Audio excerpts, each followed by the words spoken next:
നമസ്കാരം. നമസ്കാരം. 2026 നിയമസഭാ തെരഞ്ഞെടുപ്പിൽ ഇടതുപക്ഷത്തിന് കനത്ത പരാജയം ഏറ്റുവാങ്ങേണ്ടി വന്ന പല കാരണങ്ങളിൽ ഒന്നായിരുന്നു നവകേരള യാത്രയോടനുബന്ധിച്ച് പിണറായി വിജയന് കരിങ്കൊടി കാണിച്ച KSU യൂത്ത് കോൺഗ്രസ് പ്രവർത്തകരെ പോലീസ് തല്ലിച്ചതച്ച ആ ഒരു വിഷയം. അന്ന് മുഖ്യമന്ത്രിയായിരുന്ന പിണറായി വിജയൻ നവകേരള യാത്ര നടത്തുമ്പോൾ കല്യാശ്ശേരി മുതൽ ആലപ്പുഴ വരെയുള്ള ഭാഗങ്ങളിൽ, പിന്നീട് സംസ്ഥാനത്തിൻ്റെ വിവിധ ഭാഗങ്ങളിൽ ജനാധിപത്യപരമായ രീതിയിൽ സ്വാതന്ത്ര്യമുള്ള ഒരു സമരമുറ തന്നെയാണ് കരിങ്കൊടി കാണിക്കുക എന്നുള്ളത്. വളരെ സമാധാനപരമായി കരിങ്കൊടി കാണിച്ച KSU യൂത്ത് കോൺഗ്രസ് പ്രവർത്തകരെ അന്ന് മുഖ്യമന്ത്രിയുടെ ഗൺമാന്മാർ അടക്കമുള്ള 5 പോലീസുകാർ വലിയ മുളപടിക്കും അതുപോലെ തന്നെ കയ്യിൽ കിട്ടിയ ചെടിച്ചട്ടിയും ഹെൽമറ്റും എല്ലാം കൊണ്ട് തല തല്ലി പൊളിക്കുന്ന കാഴ്ച തത്സമയം ലോകം കണ്ടറിഞ്ഞതാണ്. ആ ഒരു വിഷയത്തിൽ യാതൊരു തരത്തിലുള്ള നീതീകരണവും കൊടുക്കാൻ പിണറായി വിജയനോ CPM-നോ സാധിച്ചില്ല. 2026 നിയമസഭാ തെരഞ്ഞെടുപ്പിൽ ഇടതുപക്ഷത്തിന് പ്രതികൂലമായി വീണ വോട്ടുകളിൽ നല്ലൊരു ശതമാനം ഈ ഒരു വിഷയവുമായി ബന്ധപ്പെട്ട വോട്ടുകൾ തന്നെയായിരുന്നു. പരാജയത്തിൻ്റെ പ്രധാന കാരണങ്ങളിൽ ഒന്ന് ഇത് തന്നെയായിരുന്നു. ഇന്ന് ആ കേസുമായി ബന്ധപ്പെട്ട് വലിയ വിവാദങ്ങൾ കേരളത്തിൽ ഉയരുന്നു. പിണറായി വിജയൻ്റെ ഗൺമാന്മാരെ രക്ഷിക്കുന്നതിന് വേണ്ടി പിണറായി വിജയൻ തന്നെ രക്ഷാപ്രവർത്തനമെന്ന് ഓമന പേരിട്ട് വിളിച്ച ആ നരനായാട്ടിൽ കേസ് ഡയറി തിരുത്തിയത് അന്ന് പിണറായി വിജയൻ്റെ വലം കൈയായിരുന്ന വിശ്വസ്ത സജീവൻ എന്നറിയപ്പെട്ടിരുന്ന ക്രമസമാധാന ചുമതലയുണ്ടായിരുന്ന ADGP MR അജിത് കുമാറാണ്. കേസ് ഡയറി വിളിച്ചു വരുത്തി, അതായത് രക്ഷാപ്രവർത്തനത്തിൻ്റെ കേസ് ഡയറി വിളിച്ചു വരുത്തി തൻ്റെ കീഴിലുള്ള 2 ഗ്രേഡ് SIമാരോട് അത് തിരുത്തണം, ഞാൻ പറയുന്നത് പോലെ എഴുതിയാൽ മതി എന്നുള്ളതാണ് SIമാർ പിന്നീട് ഒഴി നൽകിയത്. കോടതി ഈ വിഷയത്തിൽ ഇടപെട്ട് നോട്ടീസ് അയച്ചിട്ട് പിണറായി വിജയൻ സർക്കാർ അത് പൂഴ്ത്തിവെച്ചു. ഇപ്പോൾ റവാദ ചന്ദ്രശേഖരൻ DGP ഇതിൽ കൃത്യമായ വിശദീകരണം ആവശ്യപ്പെട്ടു. പുതിയ സർക്കാർ വന്നു കഴിഞ്ഞപ്പോൾ VD സതീശൻ്റെ ക്യാബിനറ്റ് ആദ്യം കൈക്കൊണ്ട തീരുമാനം ഈ രക്ഷാപ്രവർത്തനത്തിന് എതിരെയുള്ള നിയമ നടപടികളാണ്. ഷൗക്കത്ത് അലിയെ പോലുള്ള മിടുക്കന്മാരായ പോലീസ് ഓഫീസേഴ്സിനെ നിയോഗിച്ചുകൊണ്ട് SIT വയ്ക്കുന്നു. അവർ വളരെ ദ്രുതഗതിയിൽ ഇതിൽ റിപ്പോർട്ട് DGPക്ക് കൊടുക്കുന്നു. പിന്നീട് DGP റിപ്പോർട്ട് മടക്കുന്നു, വിശദീകരണം ചോദിക്കുന്നു. കുറേ കൂടി നല്ല രീതിയിൽ ക്ലാരിറ്റിയുള്ള ഒരു റിപ്പോർട്ട് വീണ്ടും ഷൗക്കത്ത് അലി DGPക്ക് കൊടുക്കുന്നു. ADGP MR അജിത് കുമാറിനോട് വിശദീകരണം ചോദിക്കുന്നു. ഞാൻ യാത്രയിലായതിൻ്റെ പേരിൽ പിന്നെ തരാമെന്ന് പറയുന്നു. 21-ാം തീയതി ഏതാണ്ട് 6 പേജുള്ള ഒരു വിശദീകരണം MR അജിത് കുമാർ എഴുതി കൊടുക്കുന്നു. ഇനിയും കുറച്ചുകൂടി സമയം വേണമെന്ന് പറഞ്ഞു, DGP കൊടുത്തില്ല. ഇന്നിപ്പോൾ കഴിഞ്ഞ ദിവസം DGP ആഭ്യന്തര സെക്രട്ടറിക്ക് തൻ്റെ കുറിപ്പോടുകൂടി ഈ റിപ്പോർട്ട് കൈമാറിയിരിക്കുന്നു. രമേശ് ചെന്നിത്തലയും മുഖ്യമന്ത്രി VD സതീശനും ഈ വിഷയത്തിൽ കൂടിക്കാഴ്ച നടത്താനൊരുങ്ങുന്നു. അവർ തമ്മിൽ കൂടിക്കാഴ്ചയ്ക്ക് ശേഷം ആഭ്യന്തര വകുപ്പിന് കിട്ടിയ ഈ DGPയുടെ കുറിപ്പിൽ ADGP MR അജിത് കുമാറിനെതിരെ നിയമ നടപടി ഉണ്ടാകും, അദ്ദേഹത്തിൻ്റെ തൊപ്പി തെറിക്കും എന്നാണ് മനസ്സിലാക്കാൻ കഴിയുന്നത്. മാത്രമല്ല, ഈ റവാദ ചന്ദ്രശേഖരൻ റിട്ടയർ ചെയ്യുന്ന ആ ഒരു ഒഴിവിലേക്ക്, DGP ഒഴിവിലേക്ക് ADGP MR അജിത് കുമാറിനൊരു കണ്ണുണ്ട്. അതിൻ്റെ പുതിയ DGPയുടെ സ്ക്രീനിങ് കമ്മിറ്റി നടക്കുന്നതിന് മുമ്പ് തനിക്കെതിരെയുള്ള അഴിമതി ആരോപണം വരാതിരിക്കുവാൻ വേണ്ടി അദ്ദേഹവും ഇത് നീട്ടിക്കൊണ്ടുപോകാൻ വേണ്ടി ശ്രമിച്ചു. പക്ഷേ അതെല്ലാം അവതാളത്തിലായിരിക്കുന്നു. ഇന്ന് VD സതീശനും ആഭ്യന്തര വകുപ്പ് മന്ത്രി രമേശ് ചെന്നിത്തലയും കൂടിക്കാഴ്ച നടത്തുന്നു ഈ വിഷയത്തിലൊരു തീരുമാനം കൈക്കൊള്ളാൻ. തീർച്ചയായും ഞങ്ങളുടെ കുട്ടികളെ ഉപദ്രവിച്ചവരെ ഞങ്ങൾ മറക്കില്ല, ഞങ്ങളുടെ കുട്ടികളുടെ രക്തം ഞങ്ങൾ ചിന്തിയത് ഞങ്ങൾ മറക്കില്ല എന്ന് VD സതീശൻ പറഞ്ഞ ക്യാബിനറ്റിൻ്റെ ആദ്യത്തെ തീരുമാനത്തിൽ ഇന്ന് നടപടി ഉണ്ടാകുമോ, ADGPയുടെ തൊപ്പി തെറിക്കുമോ എന്നുള്ളതാണ് എൻ്റെ ചോദ്യം. നമ്മൾ നോക്കിക്കഴിഞ്ഞാൽ ഇത് ഇന്നലെ തുടങ്ങിയ പ്രശ്നമല്ല. അദ്ദേഹത്തിനെതിരെ ആരോപണങ്ങൾ ഒരുപാട് മുമ്പുണ്ട്. നമ്മൾ പറയുകയാണെന്നുണ്ടെങ്കിൽ ആദ്യം അൻവറിൻ്റെ കാലഘട്ടം മുതൽ ഈ സാധനം പറഞ്ഞു തുടങ്ങണം. അൻവറാണ് ആദ്യമായിട്ട് അജിത് കുമാറിനെതിരെ പല കാര്യങ്ങൾ പുറത്തുകൊണ്ടിരുന്നത്. മറ്റൊരു പോലീസ് ഉദ്യോഗസ്ഥനുമായിട്ടുള്ള ഫോൺ കോൾ സംഭാഷണത്തിൽ അദ്ദേഹം കൃത്യം തെളിവുകൾ സഹിതം PV അൻവർ കാര്യങ്ങൾ പുറത്തുവിട്ട് നിലവിലെ ADGPക്ക് പല BJP പ്രവർത്തകരുമായിട്ട് കൃത്യമായ ബന്ധമുണ്ട് എന്നുള്ളതും, അതും ഈ പറഞ്ഞ പോലെ പിണറായി വിജയന് കണക്ട് ചെയ്യുന്ന പല വോയിസ് കോളുകളും ജില്ലാ പോലീസ് മേധാവിയുടെ അടക്കമുള്ള പല വോയിസ് കോളുകളും ആദ്യം പുറത്തുവിടുന്നത് PV അൻവറായിരുന്നു. അന്ന് തന്നെ വലിയ തരത്തിലുള്ള സംശയത്തിന് നിഴലിൽ നിന്ന ഒരാളായിരുന്നു ADGP.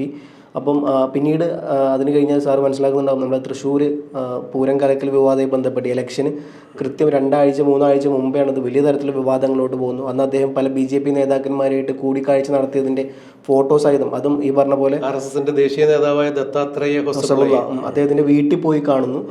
പിന്നീട് വേറെ പല BJP RSS നേതാക്കന്മാരുടെ വീട്ടിൽ പോയി കാണുന്നു. ഇത്തരത്തിൽ പോലീസ് സേന കൃത്യമായിട്ട് പ്രശ്നം ഉണ്ടാകുന്ന സ്ഥലത്ത് നിന്ന് പിൻവലിക്കുന്നു.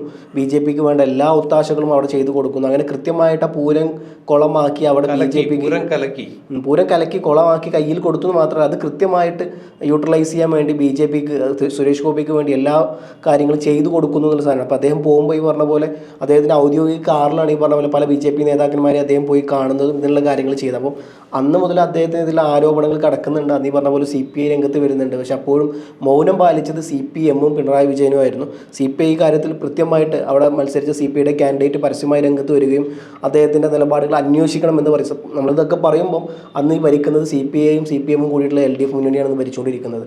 എന്നിട്ട് പോലും കൃത്യമായിട്ടുള്ള ഒരു തെളിവുകൾ എടുക്കുകയും അദ്ദേഹത്തിനെതിരെയുള്ള കാര്യങ്ങളോട് നീങ്ങുകയോ ചെയ്തില്ല എന്നുള്ളത്. അപ്പോൾ തന്നെ ഒരു കാര്യം ക്ലിയറാണ്, CPI-യേക്കാൾ മുന്നണിയിൽ പിടിപാടുള്ള നേതാവായിരുന്നു MR അജിത് കുമാർ എന്നുള്ളത് അവിടെ തന്നെ സത്യമാണ്. കാരണം അത്തരത്തിലുള്ള വലിയ വിവാദങ്ങൾ ഉണ്ടാകുമ്പോൾ CPI പരസ്യമായി രംഗത്ത് വരുന്നു. പൂരം കലക്കി BJP വിജയിക്കാൻ വേണ്ടി എല്ലാ കാര്യവും ചെയ്തു കൊടുത്തത് MR അജിത് കുമാറാണെന്ന് CPI പരസ്യമായി രംഗത്ത് വരുന്നു. എന്നിട്ട് പോലും അദ്ദേഹത്തിനെതിരെ ഒന്നും ചെയ്തില്ല എന്നുള്ളതാണ്. അപ്പം CPI-യേക്കാൾ CPM-നുള്ള ഏറ്റവും വലിയ രണ്ടാമത്തെ മുന്നണി അല്ലെങ്കിൽ രണ്ടാമത്തെ കക്ഷി നേതാവ് എന്ന് പറഞ്ഞാൽ പിണറായി വിജയൻ കഴിഞ്ഞാൽ അത് ഈ പറഞ്ഞ MR അജിത് കുമാറാണ്. മൂന്നാമത് മാത്രമേ ഉള്ളൂ CPI വരുന്നത് എന്നുള്ള സത്യാവസ്ഥ. ഇപ്പം ഇങ്ങോട്ട് വരുമ്പം ഈ പറഞ്ഞ പോലെ കാര്യങ്ങൾ മറ്റേ വ്യത്യസ്തമല്ല. കാരണം പിണറായി വിജയൻ്റെ ഒത്താശയോട് കൂടിയായിരിക്കും ഇപ്പോൾ ഈ പറഞ്ഞ പോലെ പിണറായി വിജയൻ എന്ന തലടിച്ച് പൊട്ടിച്ച് കേസുമായി ബന്ധപ്പെട്ട് പറഞ്ഞു ഞാൻ വണ്ടിയുടെ മുമ്പിലുണ്ടായിരുന്നു, പോലീസ് അങ്ങനെയൊന്നും അവിടെ ചെയ്തിട്ടില്ല, അവർ വണ്ടിയുടെ ടയറിന് മുമ്പിലോട്ട് വരുന്നു, അവിടെ ജീവൻ രക്ഷിക്കാൻ വേണ്ടിയിട്ടാണ് പോലീസ് ആ കാര്യങ്ങൾ ചെയ്തത്, അതല്ലായിരുന്നു, അത് പൂർണ്ണമായും രക്ഷാപ്രവർത്തനമാണ്, അങ്ങനെ ചെയ്തില്ലായിരുന്നുണ്ടെങ്കിൽ അവരൊരു പക്ഷേ കൊലപ്പെടുമായിരുന്നു എന്നുള്ള തരത്തിൽ അദ്ദേഹം പറഞ്ഞത്. കാരണം വണ്ടിയുടെ മുമ്പിലോട്ട് ചാടുന്ന യുവാക്കളെയാണ് താൻ അവിടെ കണ്ടത് എന്നുള്ളതും അവരെ ജീവൻ രക്ഷിക്കാൻ വേണ്ടിയിട്ടാണ് പോലീസ് ആ കാര്യം ചെയ്തത് എന്നുള്ളതൊക്കെയാണ്. അപ്പം അതിന് എന്താ പറയുക, കുട പിടിക്കുന്ന രീതിയിലാണ് പിന്നീട് ഈ പറഞ്ഞ പോലെ SIT പോലീസിൻ്റെ അന്വേഷണം പോകുന്നതും. പക്ഷേ പ്രാഥമിക കാര്യങ്ങൾ ഈ പറഞ്ഞ പോലെ പല സാധനങ്ങളും അതിൽ പറയുന്നുണ്ട്. പക്ഷെ അത് തിരുത്തിയത് ഈ പറഞ്ഞ പോലെ MR അജിത് കുമാർ നേരിട്ട് പോലീസുമാരെ വിളിച്ച് ഇടപെട്ട് അത് തിരുത്തിക്കുന്നു. അദ്ദേഹം നേരിട്ടതിൽ ഇൻവോൾവ് ആവുന്നില്ല, പകരം പല SI-മാരും മറ്റ് പോലീസന്മാരെയും വിളിച്ചിങ്ങാണ്ടാണ് ഈ സാധനം ഇൻവോൾവ് ചെയ്യുന്നത്. അവരെ കൊണ്ടാണ് ഈ സാധനം നേരിട്ട് മാറ്റി എഴുതിപ്പിക്കുന്നത്. അദ്ദേഹമല്ല മാറ്റി എഴുതുന്നത്, പല നേതാക്കളും. അപ്പോൾ ഇത്തരത്തിൽ അദ്ദേഹത്തിൻ്റെ തെളിവ് കൃത്യമായിട്ടൊന്നുമില്ല. അപ്പം പരോക്ഷമായിട്ട് നമ്മൾ നോക്കുമ്പോൾ ഈ ഗ്രേഡ് SI-മാർ അത് മൊഴി കൊടുത്തിട്ടുണ്ട്. ഈ കേസ് ഡയറി തിരുത്തുന്നതിന് മുൻപ് എങ്ങനെയായിരുന്നു അതിൽ ഇത് റെക്കോർഡ് ചെയ്തിരുന്നത്, എഴുതി വയ്ക്കപ്പെട്ടിരുന്നത്, അതവർ അതിൻ്റെ ഫോട്ടോസ്റ്റാറ്റ് എടുത്തിട്ടുണ്ട്. അതിന് ശേഷം ഇത് തിരുത്തിയതിന് ശേഷം ഉള്ള കാര്യങ്ങളും അവർ സബ്മിറ്റ് ചെയ്തിട്ടുണ്ട്. ഇതൊക്കെയാണ് ADGP MR അജിത് കുമാറിന് വലിയ വിനയായി മാറുന്നത്. അങ്ങനെ ഒരു വിഷയം കൂടി അതിലുണ്ട്. എന്തായാലും ഈ പറഞ്ഞ പോലെ അദ്ദേഹത്തിന് ഇതിൽ കൃത്യമായ തെളിവുകളുടെ അഭാവം ഇപ്പോഴും ഉണ്ട്. പക്ഷേ ഈ പറഞ്ഞ പോലെ ആദ്യമുണ്ടായിരുന്ന സാധനം പിന്നീട് മാറ്റി എഴുതിയിരുന്നു. പിന്നീട് ഈ പോലീസ് ഉദ്യോഗസ്ഥർ തന്നെ മൊഴിയും അവിടെ ഉണ്ട് ഈ 3 കാര്യങ്ങളുണ്ട്. പക്ഷേ ഇദ്ദേഹത്തെ പോലുള്ള ഒരു DGP ആവാൻ ഇനിയും കുറച്ച് നാളുകൾ മാത്രമേ ബാക്കിയുള്ളൂ. അങ്ങനെ ഒരാളെ ഈ പറഞ്ഞ പോലെ പഴുതുകൾ അടച്ച് പൂട്ടണം എന്നുള്ളതാണ്. അല്ലെങ്കിൽ അദ്ദേഹം ഈ പറഞ്ഞ പോലെ കോടതിയിൽ പോകും, രാഷ്ട്രീയപരമായ നീക്കാണ് തനിക്ക് ഉണ്ടായത് എന്നുള്ളതും. അതിന് മുമ്പ് പല സംസ്ഥാനങ്ങളും പല രാഷ്ട്രീയ ഇതുപോലെ ബന്ധപ്പെട്ട് പല കേസുകൾ ഉണ്ടായിട്ടുണ്ട്. അന്നൊക്കെ പല പോലീസ് ഉദ്യോഗസ്ഥന്മാരും തടി ഊരിയിട്ടുണ്ട്. അപ്പോൾ ഇത്തരത്തിൽ തടി ഊരാനൊരു അവസരം കൊടുക്കാണ്ട് വേണം ഈ സാധനങ്ങൾ ചെയ്യാനുള്ളത്. ഫവാസ് പറഞ്ഞ് വളരെ ന്യായമായ കൃത്യമായ കാര്യമാണ്. അല്ലെങ്കിൽ കോടതി പോയി അവർ തെളിവുകളുടെ അഭാവത്തിൽ ഊരിപ്പോരും. ഇവിടെ ഈ ഷൗക്കത്ത് അലി എന്ന് പറയുന്ന മിടുക്കനായ ഉദ്യോഗസ്ഥൻ ചെയ്തിരിക്കുന്നത് ഈ ADGP MR അജിത് കുമാർ ഈ സമയത്ത്, അതായത് ഈ രക്ഷാപ്രവർത്തനം നടത്തിയ മുഖ്യമന്ത്രിയുടെ പോലീസ് സേനയിലുണ്ടായിരുന്ന ഗൺമാൻ അനിൽ അടക്കമുള്ള 5 പോലീസ് ഉദ്യോഗസ്ഥന്മാരുമായി ഈ ADGP MR അജിത് കുമാർ അന്ന് നടത്തിയ, അതായത് ഈ സംഭവം നടക്കുന്ന സമയത്തും ഈ കേസ് അന്വേഷണം നടക്കുന്ന സമയത്തുമൊക്കെ ADGP അവരെ നിരന്തരമായി അവരുടെ ഫോണിൽ ബന്ധപ്പെട്ട ആ CDR ഉൾപ്പെടെയാണ് ഷൗക്കത്ത് അലി DGPക്ക് പരാതി കൊടുത്തിരിക്കുന്നത് അല്ലെങ്കിൽ റിപ്പോർട്ട് കൊടുത്തിരിക്കുന്നതെന്ന് പറയുമ്പോൾ തീർത്തും പഴുതടച്ച അന്വേഷണം തന്നെ ഇവർ നടത്തിയിട്ടുണ്ട് എന്നുള്ളത് ADGP MR അജിത് കുമാറിനെ സംബന്ധിച്ചിടത്തോളം ഈ കേസിൽ വലിയ വിനയാകുന്നു. ഇനിയിപ്പോൾ DGP സ്വന്തം നിലയ്ക്കൊരു റിപ്പോർട്ട് കൂടി കൊടുത്തിട്ടായിരിക്കും ആഭ്യന്തര സെക്രട്ടറിക്ക് ഇത് സമർപ്പിച്ചിട്ടുണ്ടാകുക. അവിടെ വകുപ്പ് തല നടപടിയായി ഒരു ശാസനയിലോ അല്ലെങ്കിൽ കുറച്ച് നാളത്തേക്ക് മാറ്റി നിർത്തുകയോ അങ്ങനെ എന്തെങ്കിലുമൊക്കെ ആണെന്നുണ്ടെങ്കിൽ പോലും ഒരുപക്ഷെ DGP സ്ഥാനത്തേക്ക് വരാനുള്ള സാധ്യത പലരും തള്ളിക്കളയുന്നില്ല. ഇനിയിപ്പോൾ കേസിന് പോയാൽ പോലും അത് കേസിൻ്റെ കാലാവധി കഴിഞ്ഞ് വരുമ്പോഴേക്കും അദ്ദേഹത്തിന് അർഹപ്പെട്ട സ്ഥാനം DGP സ്ഥാനം കൊടുക്കണം എന്നൊക്കെ വിധി വന്നേക്കാം. ഇപ്പോൾ സെൻകുമാറിൻ്റെ കാര്യത്തിലൊക്കെ അങ്ങനെ തന്നെയായിരുന്നു. പിണറായി വിജയൻ ഒരു കാരണവശാലും സെൻകുമാറിനെ DGP ആക്കാൻ താല്പര്യം ഉണ്ടായിരുന്നില്ല. പക്ഷേ വിരമിക്കുന്നതിന് ഏതാണ്ട് 1 മാസം മുമ്പ് കഷ്ടി മാത്രം അദ്ദേഹത്തിന് ആ സീറ്റിലിരിക്കാൻ സാധിച്ചുള്ളൂ എന്നുള്ളത് നമ്മൾ കണ്ടതാണ്.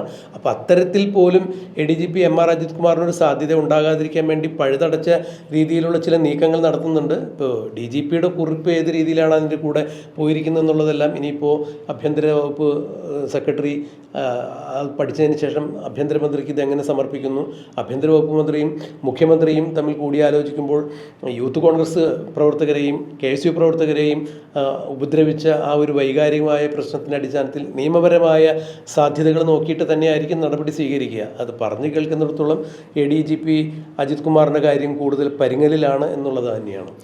ഇതിൽ മറ്റൊരു കാര്യം എന്ന് പറഞ്ഞു കഴിഞ്ഞാൽ കൃത്യമായിട്ട് ADGP പറഞ്ഞൊരു കാര്യം, തനിക്ക് വാദങ്ങൾ മൂപ്പരോട് ചോദിച്ചിട്ടുണ്ട്, നിങ്ങൾക്ക് എന്തൊക്കെ കാര്യങ്ങൾ ഇതുമായി ബന്ധപ്പെട്ട് പറയാനുള്ളത് എന്നുള്ളത്.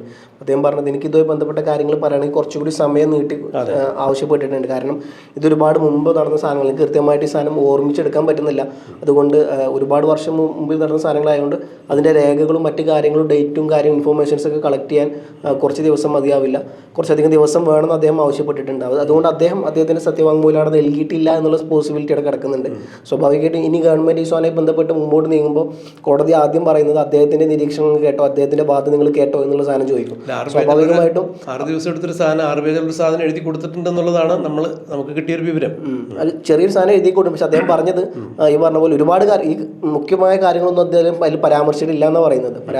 പ്രധാനപ്പെട്ട വിവരങ്ങളും കാര്യങ്ങളൊക്കെ കൃത്യമായിട്ട് പറയുന്നത് തനിക്ക് കുറച്ചുകൂടി ദിവസം വേണമെന്നുള്ളതും ഡേറ്റുകളും ഓർമ്മകളും സിറ്റുവേഷനൊന്നും തനിക്ക് കൃത്യമായി ഓർമ്മ വരുന്നില്ല എന്നുള്ളതും അതിൻ്റെ പ്രൂഫ് സഹിതമുള്ള സാധനങ്ങൾ എടുക്കാൻ കുറച്ച് സമയം, ഡാറ്റയും ഡോക്യുമെൻറ്റ്സ് ഒക്കെ എടുക്കാൻ കുറച്ച് സമയം വേണമെന്നാണ് അദ്ദേഹം ആവശ്യപ്പെട്ടിട്ടുള്ളത്. അദ്ദേഹം ADGP തലത്തിൽ ജോലി ചെയ്യുന്ന ഒരാളാണ്, DGPക്ക് തൊട്ട് താഴെയുള്ള ആൾ തന്നെയാണ്.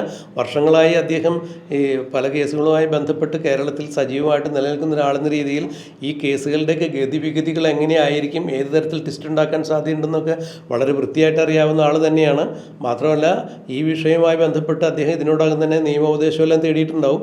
അതുകൂടി കണക്കിലെടുത്തിട്ട് തന്നെയായിരിക്കും അദ്ദേഹം കൃത്യമായി അദ്ദേഹത്തിൻ്റെ ഒരു വശം എഴുതി കൊടുത്തിട്ടുണ്ടാവുക. അപ്പോൾ തീർച്ചയായും ഇത് കോടതിയിലേക്ക് പോവുകയാണെങ്കിൽ, അല്ലെങ്കിൽ ഈ ഒരു വിഷയത്തിൻ്റെ പേരിൽ ADGPക്കെതിരെ ഏതെങ്കിലും തരത്തിലൊരു കടുത്ത കൈപ്രയോഗം സർക്കാരിൻ്റെ ഭാഗത്തുനിന്നൊരു നടപടി ഉണ്ടാകുകയാണെങ്കിൽ, മാറ്റി നിർത്തലൊക്കെ ഉണ്ടാകുകയാണെങ്കിൽ അതിനെ പ്രതിരോധിക്കുന്ന തരത്തിൽ തന്നെയായിരിക്കും ADGP അജിത് കുമാറിൻ്റെ ഭാഗത്തുനിന്നുണ്ടാകുന്ന നീക്കം. അതിന് യാതൊരു തർക്കമില്ല. പക്ഷേ ഇത് UDF സർക്കാരിനെ സംബന്ധിച്ചിടത്തോളം, BD സതീശൻ സർക്കാരിനെ സംബന്ധിച്ചിടത്തോളം അവരുടെ ഒരു അഭിമാനത്തിൻ്റെ പ്രശ്നം കൂടിയാണ്. മാത്രമല്ല യൂത്ത് കോൺഗ്രസ്സുകാരും KSU പ്രവർത്തകരും എല്ലാം തല്ലുകൊണ്ടവരും തല്ലുകൊള്ളാത്തവരും ഈ വിഷയത്തിൽ സർക്കാർ എന്ത് തീരുമാനമെടുക്കുന്നു, ADGPയുടെ വിഷയത്തിൽ എന്ത് തീരുമാനമെടുക്കുന്നു, ADGP MR അജിത് കുമാറിൻ്റെ DGP ആകാനുള്ള ഏതെങ്കിലും സാധ്യതകൾ ഈ സർക്കാരിൻ്റെ ഭാഗത്തു നിന്നുണ്ടാകുന്നുണ്ടെങ്കിൽ തീർച്ചയായും കോൺഗ്രസിനകത്ത് തന്നെ വലിയ പ്രശ്നങ്ങളുണ്ടാകും. ഇപ്പോൾ തന്നെ VD സതീശൻ സർക്കാരിനകത്ത് എടുത്തിരിക്കുന്ന ചില നടപടിക്രമങ്ങളിൽ പരസ്യമായിട്ട് തന്നെ യൂത്ത് കോൺഗ്രസിൻ്റെയും KSUവിൻ്റെയൊക്കെ ഭാഗത്തുനിന്ന് ചില അസ്വാരസ്യങ്ങളുണ്ടായ ഒരു സാഹചര്യം കണക്കിലെടുക്കുമ്പോൾ വളരെ സൂക്ഷ്മതയോടുകൂടി മുന്നോട്ട് നീങ്ങാൻ ഈ കാര്യത്തിൽ സതീശൻ തയ്യാറാകും എന്ന് വേണ്ടേ മനസ്സിലാക്കാൻ? തീർച്ചയായും. കാരണം ഇത് കോൺഗ്രസിനെ സംബന്ധിച്ചിടത്തോളം അവരുടെ വൈകാരികമായ ഒരു പ്രശ്നം കൂടിയാണ്. ഇത്തരത്തിൽ അവർ ഏറ്റവും കൂടുതൽ ആവശ്യപ്പെടുന്നത് ഈ പറഞ്ഞ പോലെ അദ്ദേഹത്തിൻ്റെ നടപടി ഉണ്ടാവണം എന്നുള്ളത് തന്നെയാണ്. അപ്പോൾ ഏതെങ്കിലും തരത്തിൽ ADGP അതിന് കേസുമായി ബന്ധപ്പെട്ട് ലൂപ്പ് ഹോളിലൂടെ പുറത്ത് കടന്നാൽ അത് VD സതീശന് വലിയ തരത്തിലുള്ള പ്രശ്നങ്ങളും മാത്രമല്ല, കാരണം സ്വന്തം മുന്നണിയിൽ തന്നെയാണ് അദ്ദേഹത്തിനെതിരെ പടയൊരുക്കം നടക്കുന്നത്. കാരണം KC വേണുഗോപാലും പല നേതാക്കന്മാരും ഇപ്പോഴും ഈ പറഞ്ഞ പോലെ അദ്ദേഹം മുഖ്യമന്ത്രിയായത് അങ്ങോട്ട് അംഗീകരിച്ചിട്ടില്ല. ഏത് വിധേനയും പുറത്തിറക്കാൻ കോപ്പ് കൂട്ടി അല്ലെങ്കിൽ അതിൻ്റെ ചാൻസ് നോക്കി നടക്കുന്നവരാണ്. യഥാർത്ഥ പ്രതിപക്ഷം പിണറായി വിജയൻ്റെ കീഴിലുള്ള 35 MLA-മാരല്ല, കോൺഗ്രസിനകത്ത് നിന്ന് തന്നെയുള്ള ആളുകളാണ് VD സതീശൻ പ്രതിപക്ഷമായിട്ട് വർത്തിക്കുന്നത്. കോൺഗ്രസിനുള്ള ഏകദേശം 40ഓളം വരുന്ന MLA-മാരാണ് സതീശൻ്റെ ഏറ്റവും വലിയ വെല്ലുവിളി എന്ന് പറയുന്നത്. അപ്പം ഇത്തരത്തിൽ ഏതെങ്കിലും വിധത്തിൽ അതൊരു തിരിച്ചടി ആകുമോ എന്നുണ്ടെങ്കിൽ അത് ഏറ്റവും കൂടുതൽ യൂട്ടിലൈസ് ചെയ്യാൻ പോകുന്നത് CPM അല്ലെങ്കിൽ മറ്റ് രാഷ്ട്രീയ പാർട്ടിക്കാരോ ആയിരിക്കില്ല, അത് കോൺഗ്രസിനുള്ളിൽ തന്നെ ആയിരിക്കും. പാലം വലിക്കും, സതീശനെ അവർ താഴെ ഇടുന്നുള്ളത് ഉറപ്പാണ്. അതുകൊണ്ട് തന്നെ സതീശൻ ഇക്കാര്യങ്ങൾ വളരെ കൃത്യം പഠിച്ചിട്ട് അതിൻ്റെ ഒരു കാര്യങ്ങൾ കൃത്യമായി മുമ്പോട്ട് കൊണ്ടുപോകുന്നുള്ളത് വളരെ ഉറപ്പാണ്. എന്തായാലും വരും ദിവസങ്ങൾ കാത്തിരുന്ന് കാണാം ഇത് ഏതൊക്കെ തരത്തിൽ മുമ്പോട്ട് പോകുന്നുള്ളതും. ഇതുമായി ബന്ധപ്പെട്ട് സതീശൻ സർക്കാർ, പ്രത്യേകിച്ച് ആഭ്യന്തര വകുപ്പ് രമേശ് ചെന്നിത്തലയുടെ കയ്യിലാണുള്ളത്, പോലീസ് അദ്ദേഹത്തിൻ്റെ കയ്യിലാണുള്ളത്. അപ്പം അത് രമേശ് ചെന്നിത്തല എടുത്തു കഴിഞ്ഞാലും മുഖച്ഛായം ഈ പറഞ്ഞ പോലെ സതീശൻ്റേതാണ്. കാരണം അദ്ദേഹത്തിൻ്റെ പേരിലാണ് ഈ സഭ അറിയപ്പെടുന്നത്. അതുകൊണ്ട് അത് എഫക്ട് ചെയ്യാൻ പോകുന്നത് സതീശനെ കൂടിയായിരിക്കും. തീർച്ചയായിട്ടും ഈ ADGPക്കെതിരെ കൃത്യമായ അതും നീതിയുക്തമായ ഒരു തീരുമാനം എടുത്തില്ല എന്നുണ്ടെങ്കിൽ അത് സതീശനെ വീട്ടിലാക്കും. അതുകൊണ്ട് സതീശൻ ഉയർത്തിക്കൊണ്ടുവരാൻ ശ്രമിക്കുന്ന ഒരു ക്ലീൻ ഇമേജിന് കോട്ടം തട്ടുന്ന രീതിയിൽ സതീശൻ ഒരു വിട്ടുവീഴ്ചയ്ക്ക് തയ്യാറാകും ADGPയുടെ കാര്യത്തിലെന്ന് തോന്നുന്നില്ല. മിക്കവാറും ADGPയുടെ കാര്യത്തിൽ ഒരു സസ്പെൻഷനിലേക്കും കാര്യങ്ങൾ പോകാൻ സാധ്യതയുണ്ടെന്ന് ഈ വിഷയത്തിൽ നിയമവൃത്തങ്ങളും അത് തന്നെയാണ് ചൂണ്ടിക്കാണിക്കുന്നത്. ഫവാസ് പറഞ്ഞ പോലെ അത് ഏത് അളവ് വരുമായിരിക്കും, ഒരു സസ്പെൻഷനിൽ കുറച്ച് നാളത്തേക്ക് മാറ്റി നിർത്തലായിരിക്കും, അതിനെ തൊപ്പി തെറിപ്പിക്കുമോ, DGP കസേരയിലേക്ക് വരാത്ത വിധത്തിലുള്ള നടപടികൾ ഉണ്ടാകുമോ എന്നുള്ളതെല്ലാം നമുക്ക് കണ്ടറിയാം, കാത്തിരിക്കുക.